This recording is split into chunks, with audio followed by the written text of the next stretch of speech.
కలుగును గాక. మన ప్రభువు ప్రియరక్షకుడైన యేసు ప్రభుల వారు మనల్ని ప్రేమించి ఈ శిలువ ధ్యానాలలో 11వ దినము ధ్యానానికి మనందరినీ నడిపించి ఆయన శ్రమానుభవాన్ని ధ్యానించే భాగ్యాన్ని మనకి ఇచ్చినందుకే మొదటిగా తండ్రి అయిన దేవుని కృతజ్ఞతాస్తుతులు చెల్లిస్తున్నాను. ఆయన ఆత్మతోనూ సత్యంతో ఆరాధించడానికి కూడి వచ్చిన మీ అందరికీ ప్రభుపేట వందనాలు. అందరికీ వందనాలు. దేవుడు మిమ్మల్ని మీ కుటుంబాలను మెండుగా దీవించి ఆశీర్వదించును గాక. ఆమేన్. అయిపోయింది మీ మాటలన్నీ అయిపోయా? అయిపోతే వాక్యం మొదలు పెడదాం, లేదంటే మీరు మాట్లాడుకునేదాకా ఆగుతాం. 11వ దినము శిలువ ధ్యానానికి ఏర్పరచబడిన లేఖన భాగాలను మనం చదువుగా విన్నాం. పాత నిబంధన పాఠ్యభాగంగా మొదటి రాజుల గ్రంథము 3వ అధ్యాయము మొదటి 4 వచనాలు, అలాగే సువార్త పాఠ్యభాగంగా మత్తయి సువార్త 22వ అధ్యాయము 34 నుంచి 40 వరకు ఉన్న లేఖన భాగాన్ని, అలాగే ఉత్తర ప్రచిత్ర భాగంగా 112వ సంకీర్తన మనం చదువుకున్నాం. ఈ లేఖన భాగాల నుంచి ఏర్పరచబడిన అంశము ప్రేమ. ప్రేమ అనే అంశాన్ని ఈ దినం మనం ధ్యానించబోతూ ఉన్నాం. ఈ ప్రేమ అనే మాటను ఎన్నోసార్లు అనేక మార్లు మనం విని ఉన్నాం, అలాగే దేవుని వాక్యంలో ధ్యానించి ఉన్నాం. అయితే ప్రేమ అనే విషయాన్ని మరలా మనం ధ్యానించవలసిన అవసరం వచ్చింది కనుక కొన్ని ప్రాముఖ్యమైన విషయాలను మనము ఈరోజు తెలుసుకుందాం. ఏంటి అనంటే, ఇక్కడ చదవబడిన సువార్త పాఠ్యభాగాన్ని ఆధారం చేసుకొని మనము మత్తయి సువార్త 22వ అధ్యాయంలో యేసు ప్రభు వారిని ప్రశ్నలతో చిక్కులు పెట్టాలని చూసే ఆ గుంపు ఇంకా ఆయన్ని ప్రశ్నించడం మానలేదు అనే విషయాన్ని కూడా మనం చూడాలి. అయితే ఇప్పటి వరకు మనము శనివారం నాడు 10వ దినాన సద్దూకయ్యలు అనగా పునరుద్ధానము లేదని నమ్మే సద్దూకయ్యలు ఒక గుంపుగా వచ్చి యేసు ప్రభు వారిని ఒక ప్రశ్న అడిగారు. ఏంట ప్రశ్న? ఒక స్త్రీ 7 మంది అన్నదమ్ములను చేసుకున్నాక ఎవరు కూడా ఆమెకు పిల్లలు కనలేకపోతే 7గురు చనిపోయారు, ఆమె చనిపోయింది.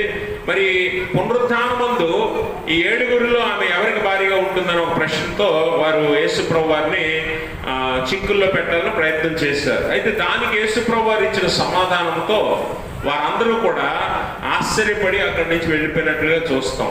అయితే ఈ 34వ వచనంలో ఒక బలమైన మాట మత్తయి సువార్తికుడు రాస్తూ ఉన్నాడు. ఏమనంటే, ఆయన సద్దూకయ్యల నోళ్ళు మూయించనని పరిసయ్యులు విని కూడి వచ్చింది. గమనించండి, యేసు ప్రభు వారిని గుంపులుగా ఆయన మీద దాడి చేస్తూ ఉన్నారు. గుంపులుగా ఆయనను ప్రశ్నలతో దాడి చేస్తూ మాటల్లో చిక్కుపెట్టాలని, ఆయనలోని ఏదైనా లోపం దొరికితే దాన్ని బట్టి ఆయనను అందరి ముందు నేరస్తునిగా చూపించాలని ఎన్నో ప్రయత్నాలు చేస్తూ ఉన్నారు. ఆ గుంపుల్లో నేను ఆల్రెడీ మీకు చెప్పినట్లుగా మొదటిది పరిసయ్యులు, 2 హేరోదీయులు, 3 సద్దూకయ్యలు. అయితే ఈ చివరిసారి వచ్చిన సద్దూకయ్యలతో మరి దేవుడు సంభాషించి వారికి ఇచ్చిన సమాధానంతో వారి నోళ్ళన్నీ మూయబడ్డాయి. ఆ నోళ్ళు మూసుకొని, అనగా మీరు గమనించాలి, నోళ్ళు మూయడం అంటే ఇంకా మాట్లాడటానికి ఏమీ లేదు, అడగటానికి ఏమీ లేదు, వాదించడానికి ఏమీ లేనటువంటి సమాధానం యేసు ప్రభు వారు చెప్పేసరికి వారు ఏం చేయాలో తోచక వారు వెళ్ళిపోయారు. వారి నోళ్ళు మూయించను యేసు ప్రభు వారు అని సంగతి తెలిసిన పరిసయ్యులు మళ్ళీ వచ్చారు. ఈ పరిసయ్యులు అందరూ ఎవరట? చెప్పారు కదా, ధర్మశాస్త్రాన్ని బోధించేవారు ఎక్కువ మంది ఉంటారు పరిసయ్యుల గుంపులో నుంచి. అలాంటి పరిసయ్యుల గుంపులో నుంచి ఒక ధర్మశాస్త్రోపదేశకుడు వచ్చాడు. ఏమడుగుతున్నాడు చూడండి. ధర్మశాస్త్రోపదేశకుడు ఆయనను శోధించుచు, బోధకుడా, ధర్మశాస్త్రంలో ముఖ్యమైన ఆజ్ఞ ఏదని అడిగాను. గమనించాలి, ధర్మశాస్త్ర ఉపదేశకుడు అనగా ధర్మశాస్త్రాన్ని బోధించేవాడు. ధర్మశాస్త్రాన్ని ఎరుగకే బోధిస్తాడా? ధర్మశాస్త్రాన్ని తెలుసుకోకుండానే బోధిస్తాడా? ధర్మశాస్త్రంలో పట్టున్నవాడు, ధర్మశాస్త్రంలో ఏమి రాయబడిందో, ఏం చెప్పబడిందో బాగా తెలిసిన వాడైన ధర్మశాస్త్రోపదేశకుడు ఆయనను శోధించాలనే ఒకే ఒక కారణం చేత, అనగా ఆయనను ఇబ్బంది పెట్టాలని, మాటలలో చిక్కుపరచాలని, ఆయనలో లోపం వెతకాలని, ధర్మశాస్త్రం ఆయనకి తెలుసా లేదా, లేకపోతే యూదులందరి ముందు ఆయన్ని అవమానపరచాలని, హేళన చేయాలనే ఉద్దేశంతోనే శోధించుచు ఆయన ఒక ప్రశ్న అడిగాడు. ఏంట ప్రశ్న అంటే ధర్మశాస్త్రం అంతట్లో ముఖ్యమైన ఆజ్ఞ ఏది అనే మాట ధర్మశాస్త్రోపదేశకుడు అడిగినట్లుగా మనం చూస్తాం. అయితే మనం గమనించాలి, ఇక్కడ ధర్మశాస్త్రోపదేశకుడు శోధించుట కొరకే ఈ ప్రశ్న అడిగాడు. ప్రేమ అనే ప్రాముఖ్యమైన అంశాన్ని ఈరోజు మనం ధ్యానిస్తున్నాం కదా, దానికి మూలమైనటువంటి సమాధానముని యేసు ప్రభు వారు ఈరోజు ధర్మశాస్త్రోపదేశకుడికి కాదు కానీ ఎక్కడున్న మనందరికీ సర్వమానవాళికి ఆయన సమాధానం తెలియజేస్తూ ఉన్నాడు. కాబట్టి ధర్మశాస్త్రోపదేశకుడు ధర్మశాస్త్రాన్ని బోధిస్తున్నప్పటికీ అతడు ఎంత మాత్రము దాన్ని పాటించట్లేదు అన్న విషయాన్ని మనం అర్థం చేసుకోవాలి. ఈరోజు మనం కూడా చాలాసార్లు ధర్మశాస్త్రం అనగా దేవుని వాక్యం చదువుతాం, కానీ దాన్ని అనుసరించం, దాని లోతును గ్రహించం, దాని యొక్క మర్మాన్ని తెలుసుకోవడానికి ప్రయత్నం చెయ్యం. కాబట్టి ఈ ధర్మశాస్త్రోపదేశకుడు యేసు ప్రభువారిని శోధించడానికే తన జ్ఞానాన్ని వాడుతున్నాడు. యేసు ప్రభువారిని చిక్కుల్లో పెట్టడానికే తన తెలివిని, అనుభవాన్ని వాడుతున్నాడు. అందుకనే తన అనుభవాంతా ఉపయోగించి ఒక విలువైన ప్రశ్నను తీసుకొచ్చాడు యేసు ప్రభువారి దగ్గరికి. ధర్మశాస్త్రం అంతట్లోనూ ముఖ్యమైన ఆజ్ఞ ఏది అని అడిగాడు. మీరు గమనించాలి, యేసు ప్రభువారు ఒక సమాధానం చెప్పలేదు. అది ఇక్కడ గొప్ప విషయం. యేసు ప్రభువారు ఒక సమాధానం చెప్పలేదు. ఈ ప్రశ్నకి 2 సమాధానాలు చెప్తున్నాడు యేసు ప్రభువారు. మొట్టమొదటిది, నీ పూర్ణ హృదయంతోనూ, నీ పూర్ణాత్మతోనూ, నీ పూర్ణ మనస్సుతోనూ నీ దేవుణ్ణి ప్రేమించవలన అన్నదే మొదటిది ప్రాముఖ్యమైన ఆజ్ఞ. అలాంటిది ఇంకొక ఆజ్ఞ ఉంది, ఏంటట, నిన్ను వలె నీ పొరుగువాన్ని ప్రేమించాలి. ఈ ఆజ్ఞ కూడా అలాంటిదే. Both are similar and interlinked. అంటే 2 ఒకలాంటివే, 2 ఒకదానితో కలిసి ఉన్నవే. ఇప్పుడు మీరు గమనించాలి, ఆ కింద ఒక మాట చెప్తాడు యేసు ప్రభువారు. ఈ 2 ఆజ్ఞలు ధర్మశాస్త్రం అంతటికి ప్రవక్తలకును ఆధారమై ఉన్నవని. ఈ 2 ఆజ్ఞలు దేనికి ఆధారమై ఉన్నాయట? ధర్మశాస్త్రానికి, ప్రవక్తల మాటలకు, ప్రవక్తలు బోధించిన దానికి, ధర్మశాస్త్రానికి ఈ 2 ఆజ్ఞలు ఆధారమై ఉన్నాయి. ఇక్కడ మీరు గమనించాలి, ధర్మశాస్త్రం అంటే ఏంటి? దేవుడిచ్చిన ఆజ్ఞలు. దేవుడిచ్చిన ఆజ్ఞలు ఎన్ని? 10 ప్రాముఖ్యమైన ఆజ్ఞలు. దీన్ని మోషే కిందకు తెచ్చిన తర్వాత మోషేతో పాటు ఇశ్రాయేలీయులు పెద్దలందరూ కలిసి ఈ 10 ఆజ్ఞల్ని ఎలాబొరేట్ చేశారు. ఎలాబొరేట్ అంటే పెంచారు. ఎంత పెంచారు? 613 ఆజ్ఞలు అయ్యాయి. 10 ఆజ్ఞలు ఎన్ని అయ్యాయి? 613 ఆజ్ఞలు. ధర్మశాస్త్రం అంటే 613 ఆజ్ఞలు. దేవుడిచ్చిన 10 ఆజ్ఞల్ని విస్తరించారు, విస్తృతపరిచారు. అంటే ఎలా విడదీశారు అని అంటే, మనం ఇప్పుడు పోలీస్ స్టేషన్లో లేకపోతే మన భారతదేశ శిక్షా స్మృతిని మనం ఒకసారి ఆలోచన చేస్తే, ఐపీసీ అంటాం కదా, ఇండియన్ పీనల్ కోడ్. ఈ ఐపీసీలో సివిల్ కేసులు ఉంటాయి, క్రిమినల్ కేసులు ఉంటాయి. అవునా? సివిల్ కేసులకు ఒక రూల్ రెగ్యులేషన్ ఉంటుంది, క్రిమినల్ కేసులకు ఒక రూల్ అండ్ రెగ్యులేషన్ ఉంటుంది. అలాగే కుటుంబ వ్యవహారాలు కొన్ని ఉంటాయి, తగాదాలు, వివాదాలు, ఇలాగా ఒక్కొక్క దానికి ఒక్కొక్క నియమం. మీరు ద్వితీయోపదేశకాండం ధర్మశాస్త్రం చదివితే, మీరు ఇంటికి వెళ్ళి సమయం ఉన్నప్పుడు ద్వితీయోపదేశకాండం అంతా కూడా చదవండి. అందులో దేవుడు చెప్పిన ఆజ్ఞలను, ధర్మశాస్త్రాన్ని మరలా ఒకసారి ఇశ్రాయేలీయులకి జ్ఞాపకం చేస్తారు. అందులో ఒక కుటుంబంలో పిల్లలు, కుటుంబంలో తల్లి తండ్రి ఎలా ఉండాలి, ఈ రూల్ అండ్ రెగ్యులేషన్ ఉంటాయి. అలాగే ఒక వ్యక్తి సమాజంతో ఎలా ఉండాలి, ఈ రూల్ అండ్ రెగ్యులేషన్స్ ఉంటాయి. అలాగే ఏ నేరం చేయకూడదు, ఏ నేరమో చేయకూడదు. అలాగే ఏ ఆహారం తినాలి, ఏ ఆహారం తినకూడదు. ఇలాంటివన్నీ కూడా కలిపి మోషేతో పాటు ఇశ్రాయేలీయుల పెద్దలు అందరూ కలిసి 613 ఆజ్ఞలు చేశారు. ఎన్ని? 613 ఆజ్ఞలు. ఈ 613 ఆజ్ఞలు ధర్మశాస్త్రం. అయితే ఇక్కడ యేసు ప్రభువు ఏమంటున్నాడు? నేను చెప్పిన ఈ 2 ఆజ్ఞలు ధర్మశాస్త్రం అంతటికి, ప్రవక్తలకును ఆధారమై ఉన్నది. ఇప్పుడు ప్రవక్తలు అంటే ఎవరు? ప్రవక్తలు అంటే ఏం చేస్తారు, ఏం చెప్తారు? ప్రవచనాలు చెప్తారు. అవునా? దేవుని ప్రవచనాలు చెప్తారు. అంటే దేవుని మాట. అందుకని ప్రవచనం అనేది ఎక్కడి నుంచి పుట్టిందట? మనుషుల నుంచి కాదట, దైవావేశం వలన పుట్టింది అని అంటాడు దేవుని వాక్యం. దైవావేశం వల్ల పుట్టిన మాటల్ని ప్రవక్తలు మనకు తెలియజేస్తారు. అనగా దేవుని వాక్యం, అనగా దేవుని మాటలు మనకు తెలియజేస్తారు ప్రవక్తలు. అంటే ఇప్పుడు మనం ధర్మశాస్త్రము దేవుని మాటలు రెండు కలిపితే పరిశుద్ధ గ్రంథం, రెండు కలిపితే ఈ మొత్తం బైబిల్. ఈ మొత్తం బైబిల్ని నువ్వు నెరవేర్చాలంటే ఏం చేయాలంట? ఇదిగో యేసుప్రభువు చెప్పిన ఈ రెండు ఆజ్ఞల్ని నెరవేర్చాలి. ఒకటి, నీ దేవుణ్ణి నువ్వు ప్రేమించాలి. రెండు, నీ పొరుగువాడిని ప్రేమించాలి.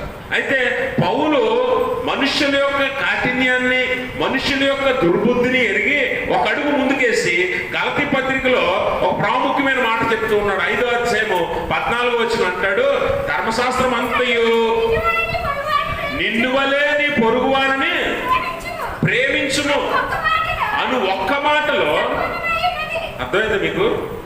యేసుప్రభువు ఏం చెప్పాడు? నీ దేవుణ్ణి నీ పూర్ణ హృదయంతో, పూర్ణాత్మతో, పూర్ణ మనస్సుతో ప్రేమించాలి, నిన్ను వల్లే నీ పొరుగువారిని ప్రేమించాలని రెండు ఆజ్ఞలు చెప్తే పౌలు ఏం చేశాడు? దాన్ని కొంచెం ముందుకెళ్ళి మానవుల యొక్క హృదయ కాఠిన్యాన్ని, మనుషుల యొక్క స్థితిగతులను, బుద్ధులను, ప్రవర్తనను ఎరిగి, మనస్తత్వాలను ఎరిగి పౌలు ఏమంటున్నాడంటే, మీరు ఒక్క ఆజ్ఞ నెరవేరిస్తే దేవుని ధర్మశాస్త్రాన్ని నెరవేర్చినట్టే అంటాడు. ఏంట ఆజ్ఞ అని అంటే, నిన్ను వలే నీ పొరుగువానిని ప్రేమించుము, నిన్ను వలే నీ పొరుగువానిని ప్రేమించుము. ఇప్పుడు మనం గమనించవలసిన విషయం ఏంటంటే, దేవుణ్ణి మనం ప్రేమిస్తే పొరుగువాన్ని కూడా ప్రేమించాలి, పొరుగువాన్ని ప్రేమిస్తే దేవుణ్ణి కూడా ప్రేమించాలి. ఈ రెండు ఒక విశ్వాసి చేసినప్పుడు దేవుని మాటను, ధర్మశాస్త్రం అంతటినీ నెరవేర్చిన వాడవుతాడని ఈ లేఖనం యొక్క ప్రాముఖ్యమైన ఉద్దేశం. అయితే ఇక్కడ నేను మొన్న ఆజ్ఞాపాలనం అనే అంశాన్ని ధ్యానించినప్పుడు కూడా చెప్పాను. ఆజ్ఞాపాలనం అనే అంశాన్ని ధ్యానించినప్పుడు కూడా చెప్పాను. అన్నిటికంటే ఒక విశ్వాసికి, ఒక మనిషికి కష్టమైన పని ఏది అని అంటే పొరుగువాడిని ప్రేమించడమే. మన పొరుగువాడిని ప్రేమించడమే కష్టమైన పని, అన్నిటికంటే కష్టమైన పని. అందుకనే పౌలు ఏమంటాడంటే, పొరుగువాడిని ప్రేమించగలిగితే చాలు, ధర్మశాస్త్రం అంతటినీ నెరవేర్చిన వాడు అవుతావు. పొరుగువాడిని ప్రేమించడమే మనకు కష్టం. ఎందుకంటే దేవుణ్ణి ప్రేమించి పొరుగువాడిని ద్వేషించగలం మనం. అవునా కాదా? అవునా కాదా? ఇప్పుడు ధర్మశాస్త్రం నెరవేరాలంటే దేవుడు చెప్పింది ఏంటి? దేవుణ్ణి ప్రేమించాలి, పొరుగువాడిని ప్రేమించాలి. ఇప్పుడు ధర్మశాస్త్రాన్ని నువ్వు నెరవేర్చాలంటే ఈ రెండు చేయాలి. కాబట్టి నువ్వు దేవుణ్ణి ప్రేమిస్తున్నావు, పొరుగువాడిని ద్వేషించగలుగుతున్నావు. ఇప్పుడు పౌలు చెప్పిన పద్ధతిలో ఆలోచిద్దాం. పొరుగువాడిని నువ్వు ప్రేమించావు, దేవుణ్ణి ద్వేషించగలవా? దేవుణ్ణి ద్వేషించగలవా నువ్వు? అర్థమైంది నీకు? ఇప్పుడు పౌలు ఉద్దేశం ఏంటో పౌలు ఒక్క ఆజ్ఞ చెప్పలా. పౌలు చెప్పింది లోతుగా అర్థం చేసుకోగలిగితే, నీ పొరుగువాడిని నువ్వు ప్రేమించగలిగితే అన్ని సక్రమంగా జరిగిపోతాయి. ఎందుకంటే దేవుణ్ణి నువ్వు ద్వేషించలేవు, పొరుగువాడిని నువ్వు ప్రేమించగలిగితే ఖచ్చితంగా దేవుణ్ణి ప్రేమించిన వాడివే నువ్వు, ఖచ్చితంగా దేవుణ్ణి ప్రేమించిన దానివే నువ్వు. కానీ ఇప్పుడు మనం మొదటి నుంచి వస్తున్నాం కదా, దేవుడు అంటే ఇష్టం, దేవుడు అంటే ప్రేమ. ఎందుకు? దేవుడు మనందరికంటే శక్తివంతుడు, మనందరిని సృష్టించిన వాడు, మనం అడిగింది ఇచ్చేవాడు. మనం చెప్పింది చేయకపోతే మనల్ని మొత్తుతాడు, మనల్ని కొడతాడు, మనల్ని బుద్ధి చెప్తాడు. అందుకని భయంతో దేవుడు అంటే ప్రేమ. కానీ పొరుగువాడంటే ప్రేమ ఉండదు మనకి. పొరుగువాడంటే మనకి ఎందుకు ప్రేమ ఉండదు? పొరుగువాడు అవసరం మనకు ఉండదు, పొరుగువాడు మనకు నచ్చడు, పొరుగువాడు మనకు ఇష్టం ఉండదు. అందుకని పొరుగువాడిని ద్వేషించగలుగుతావు, దేవుణ్ణి ద్వేషించలేవు. అందుకని పౌలు ఏమంటాడంటే, వెనక నుంచి చేసుకుని రండి. ఏంటి? మొదటి నీ పొరుగువాడిని ప్రేమించగలుగు, అప్పుడు దేవుణ్ణి ఆటోమేటిక్గా నువ్వు ప్రేమించిన దానివే. దేవుని మీద నీ ప్రేమ ఇంకా అధికమవుతుంది. అయితే ఇప్పుడు ప్రాముఖ్యమైన విషయం ఏంటంటే, ప్రేమ అంటే ఏంటో తెలియాలి కదా మనకి. ప్రేమ అంటే ఏంటో తెలిస్తేనే కదా ప్రేమించగలం. ప్రేమ అంటే ఏంటో తెలియాలి మనకి, అప్పుడే మనం ప్రేమించగలుగుతాం.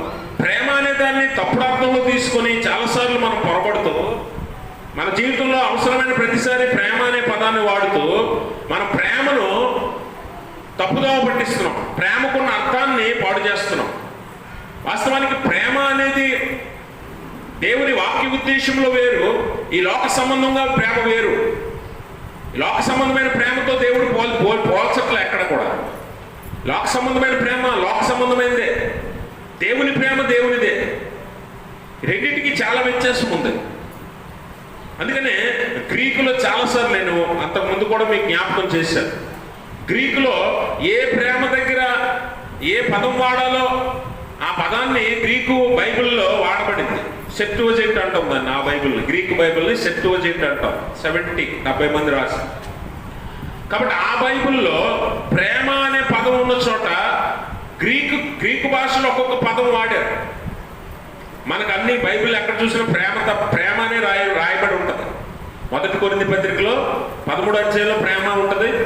అలాగే ఎఫెసీ పత్రికలో భార్యాభర్తల మధ్య ప్రేమ ఉండాలి అన్న విషయంలో కూడా ప్రేమే ఉంటుంది కదా. అయితే మీరు గమనించవలసిన విషయం ఏంటంటే, ఇక్కడ అదే గ్రీకు బైబిల్లో చూస్తే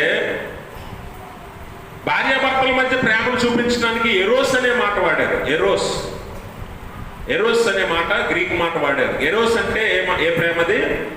భార్యకి భర్తకి ఉన్న ప్రేమ. అలాగే స్నేహితుల మధ్య ప్రేమ, స్నేహితుల మధ్య ఉన్న ప్రేమ చెప్పడానికి ఫిలియోస్ అనే మాట వాడారు. ఏంటది? ఫిలియోస్ అంటే ఇద్దరు స్నేహితుల మధ్య ఉన్న ప్రేమ. మూడవది తల్లిదండ్రులకి పిల్లలకి మధ్య ఉన్న ప్రేమ. దీన్ని స్టోర్కే అనే మాట వాడారు. స్టోర్కే. ఈ 3 ప్రేమల్ని భూమి మీద ఉన్న ప్రతి మానవుడు అనుభవించడండి. ఇక్కడ భార్య భర్తలు ఉన్నారా? ఉన్నారు. లేకమని చెప్పలే కానీ ఉన్నారా లేదా? ఉన్నారా? మాట్లాడండి కొంచెం. నువ్వు ఉపవాసమా? మాట్లాడండి. ఉన్నారా లేదా? మీ భార్యాభర్తల మధ్య ప్రేమ లేదా? ఉంటుందా? భర్త భార్యను, భార్య భర్తను ప్రేమించుకుంటారు కదా. ఈ ప్రేమ మీరు అనుభవించిందే కదా. అలాగే తల్లిదండ్రులకి పిల్లలకి మధ్య ఉన్న ప్రేమ అనుభవించారా? మీ తల్లిదండ్రులు మిమ్మల్ని ప్రేమించుంటారు, ఇప్పుడు మీరు మీ పిల్లల్ని ప్రేమిస్తారు. ఈ ప్రేమను కూడా మీరు అనుభవించారు. స్నేహితుల మధ్య ప్రేమను అనుభవించారు కదా. స్నేహితుల మధ్య ప్రేమను కూడా అనుభవించారు. మీకు ఫ్రెండ్స్ లేరా? ఉన్నారా? లేకేమనండి, బోల్డ్ మంది ఉన్నారు. ఊరంతా ఫ్రెండ్సే కదా. అంటే ఈ ప్రేమ కూడా అనుభవించారు మీరు గమనిస్తే ఈ చెప్పబడిన 3 ప్రేమలు కూడా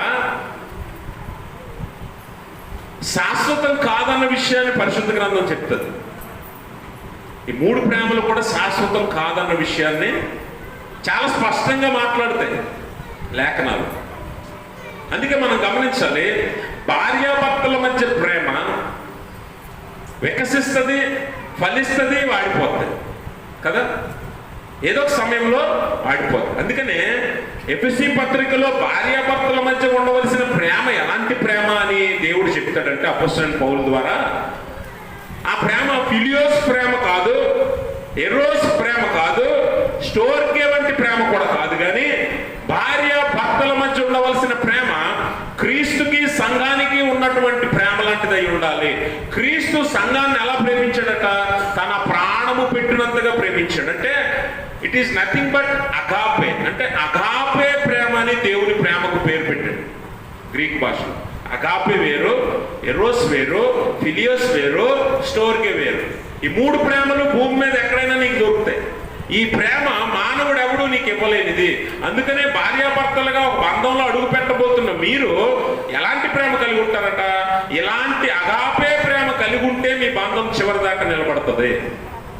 అర్థమైంది మీకు? ఈ బంధం నిలబడాలంటే, అంటే నీ స్నేహ బంధమైనా, లేకపోతే నీ తల్లిదండ్రులు పిల్లల మధ్య బంధమైనా, లేకపోతే భార్యాభర్తల మధ్య బంధమైనా నిలబడాలి, చివరి దాకా ఉండాలి అని అంటే ఏ ప్రేమ ఉండాలట? అగాపే ప్రేమ ఉండాలి. ఈ లోక సంబంధమైన ప్రేమ కాదు. ఈ లోక సంబంధమైన ప్రేమ ఇప్పుడు పెళ్లిళ్ళు మీరు చూడండి. ఇప్పుడు పెళ్లిళ్ళు ఎలా చేసుకుంటున్నారు? అబ్బాయి అయితే అమ్మాయికి కట్నం ఇస్తుందా, ఇవ్వదా? ఎంత ఇవ్వగలదు? మనం అనుకున్నది ఇస్తుందా? తర్వాత పెళ్లి అయ్యాక మనకు కావాల్సినవి కోరినవి పెడతారా? అమ్మాయి ఏం చూస్తుంది? ఉద్యోగం ఉందా, ఇల్లుందా, కారు ఉందా, పొలం ఉందా, ఇలాంటివన్నీ చూస్ చేసుకుంటున్నారు. ఇవి ఏమైనా ఉంటాయా? అందుకని లోక సంబంధమైన ప్రేమ దేనికట, ఎందుకు వాడిపోతుందట? నువ్వు దేన్ని చూస్తావు అంటే అందం చూస్తావు, ఆస్తి చూస్తావు, ఉద్యోగం చూస్తావు, చదువు చూస్తావు, లేక పలుకుబడి చూస్తావు, రాబడి చూస్తావు. ఇవన్నీ ఒక రోజు మాయమైపోతాయి కదా. అందం నిలవదు, ఆస్తి ఉంటుందో పోతుందో తెలియదు, ఉద్యోగం కూడా అంతే కదా. కాబట్టి ఇవేవి ఎందుకు నిలవట? నువ్వు లోక సంబంధమైన ప్రేమతో ప్రేమిస్తావు.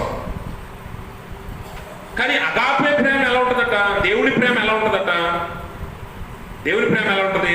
ఇర్మియా గ్రంథం 31:3 చూడండి.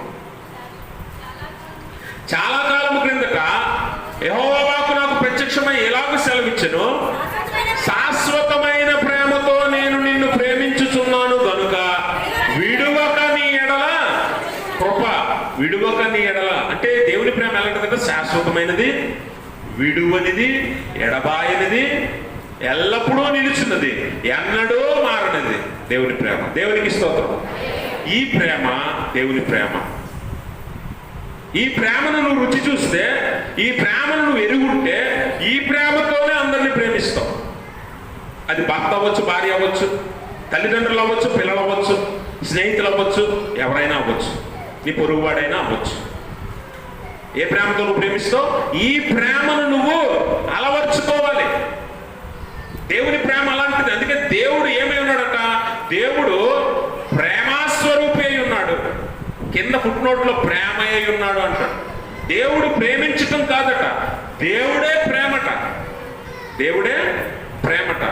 అంటే ప్రేమకు ఒక రూపం ఇచ్చి ఇలా ఉంటుందని చెప్పాలంటే నువ్వేం చేయాలి? ఎవరు చూపించాలి? యేసు ప్రభువుని చూపించాలి, అంతే. ఇంక రెండో ఆప్షన్ లేదు. చాలా మంది ఏమంటారంటే, నా భార్య నన్ను ఎక్కువగా ప్రేమిస్తుందండి, నా భర్త నన్ను ఎక్కువగా ప్రేమిస్తాడు, నా స్నేహితుడు నన్ను ఎక్కువగా ప్రేమిస్తాడని వారిని వీరిని వాళ్ళ పేర్లు వీళ్ళ పేర్లు చెప్తున్నాం. కానీ వాస్తవానికి ఆ ప్రేమలేవి కూడా శాశ్వతం కాదు, చివరిదాకా నీతో రావు. నిజంగా ప్రేమ ఎలా ఉంటుందో చూపించాలంటే నువ్వు యేసు ప్రభువుని పరిచయం చేయాలి. యేసు ప్రభువు ఎవరో చెప్పాలి. ఆయన ప్రేమే శాశ్వత ప్రేమ.